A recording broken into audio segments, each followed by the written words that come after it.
campaign. So one thing that we encourage all organizations to do is to rethink the perspective that they have on their campaign, to shift it from raising a certain amount of dollars to move towards a certain amount of impact. So for example, World Bicycle Relief, this is a nonprofit based in Colorado. And what they do is provide bikes to people in the developing countries so that they can get to school faster, so that they can get to work faster. And they found that it costs around $100, $150 to provide one bike to one person. So instead of saying we need to raise $500,000, such as in this screenshot, they're saying we want to count the number of impact that we're having as part of our campaign. So for their fundraising campaign, for every $150 that's donated, then it'll count an additional unit of impact. You can actually take this unit of impact and then set a goal, and then people that support you, board members, supporters, and donors, can actually take a look at that and say, hey, I want to support 3 bikes or 5 bikes as a way for them to donate. Another example, we have Team Christian over here. This is just a social good project that someone created for a neighbor. They raised funds for medical expenses, and they did the same thing too. So for them, they were trying to aim for physical therapy sessions for the young child that needed it, and they set a goal. They set an impact metric, and then the impact metric really counts the impact that they've been having. So for you guys, in order to set an impact metric, there's 3 easy steps. So the first step would be to identify the unit. So figure out what is the unit of impact that you want to create. If you're a library, it could be the number of books that you want to provide. If you're a clean water organization, it could be the number of wells that you want to dig. If you're a research organization, it could be the number of reports that you want to create, or the number of tests or trials or studies that can be created through the funds through the campaign. The second step would be to determine the unit cost. So the unit cost is the amount of money it takes to actually service 1 unit of impact. So if you're a library, it could be $5 per book.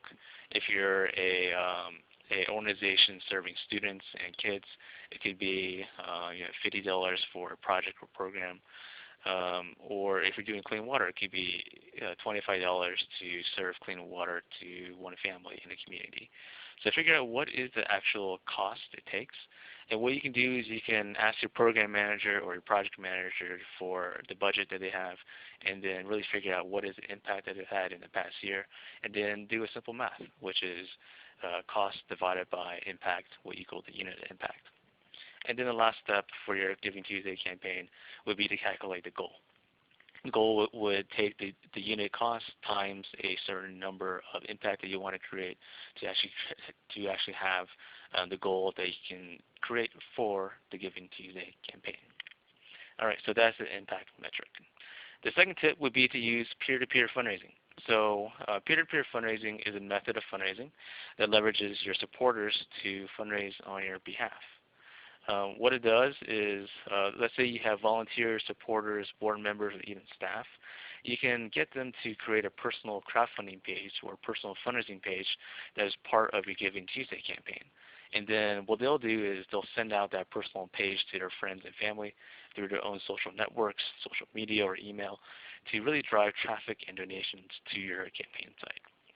One of the key benefits that we've seen is that when you use peer-to-peer fundraising, the campaigns on our platform raise twice as much as the regular campaigns without peer-to-peer fundraising.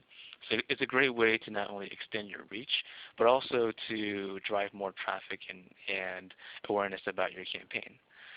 One of the things that's also really beneficial from peer-to-peer fundraising is that it allows people to share stories that are highly personalized.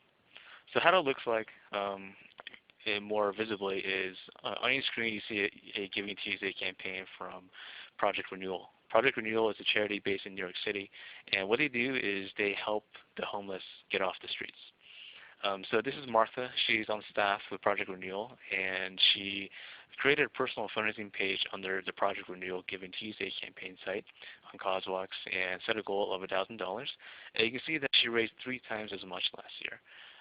You can also see that you can see the impact that she's been having as a result of the $3,000 being raised. So you can use these pages as a way to get people to take more ownership of the Giving Tuesday campaign. So you're not just relying on your own email list or your own Facebook page, that you can really leverage the people that know about your organization to become amplifiers and advocates for you guys. When you look at the campaign site, there's also built-in tools when people use personal fundraising pages, like a leaderboard, search tool. So it makes it really fun and easy for people to participate as well. But doing peer-to-peer fundraising isn't just throwing up a campaign site and asking people to join. You also have to shift your perspective too. So if you choose to use peer-to-peer fundraising, one of the things that you should think about is to become a coach rather than a fundraiser. So what this means is really empowering your fundraisers to go out there and solicit for donations. And we call that creating a toolkit. So creating one sheets and logos and social media tips that they can have in order to really go out there and raise funds for you guys. Also, one of the cool things that we've seen is that on average, when people raise funds on personal fundraising pages, they tend to raise around $500 to $600 per page. So if you think about how many people can get signed up multiplied by that amount, then you can kind of see how many donations and the level of donations that you'll get from using peer-to-peer fundraising. All right. Speeding along, tip number 3 for Giving Tuesday is to create a campaign-specific Facebook page. So this tip is all about creating a community. One of the hardest parts of Giving Tuesday is to really, quote-unquote, own the airwaves, to kind of cut through the noise, to really get your story and your message into the eyes and ears of the people that need to hear it. And one of the hardest parts is that a lot of us are small nonprofits. I ran a small nonprofit for about 4 years before CauseWalks, and I really understand how that when you're a small organization or a small library, you just have your own channels. You might have a couple thousand Facebook likes, maybe just a couple thousand like Twitter followers, and a couple thousand people on your email list.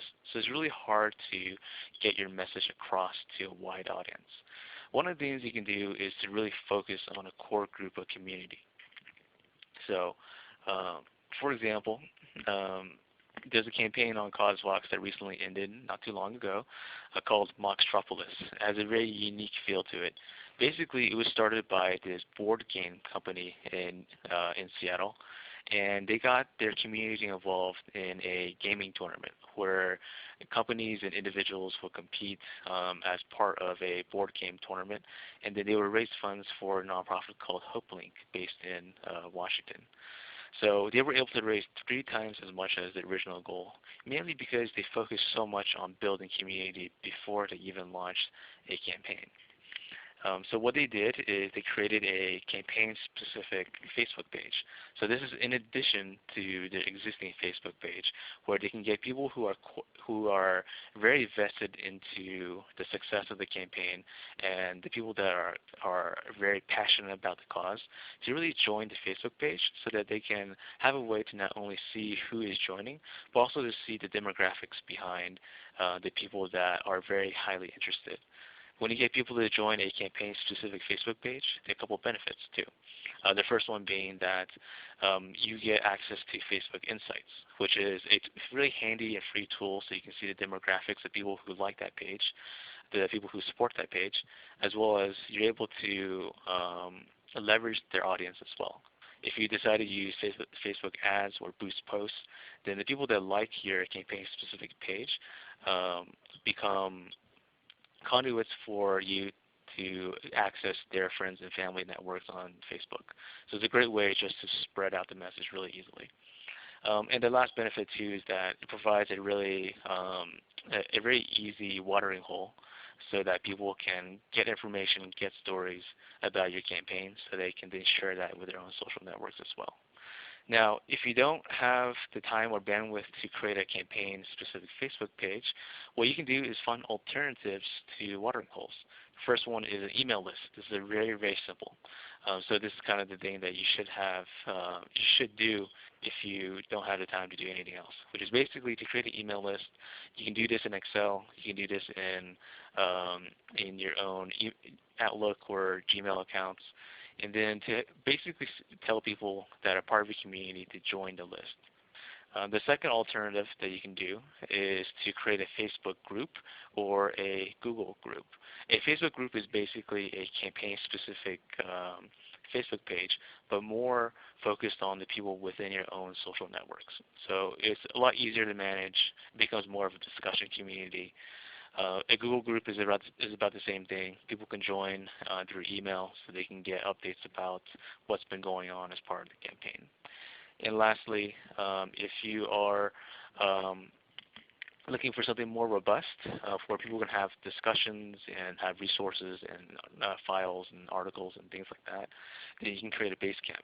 Basecamp is a free online tool. It's a project management tool, but you can also use it for discussions, for like a file repository, so you can have and store those campaign toolkits that you give to your peer-to-peer fundraisers.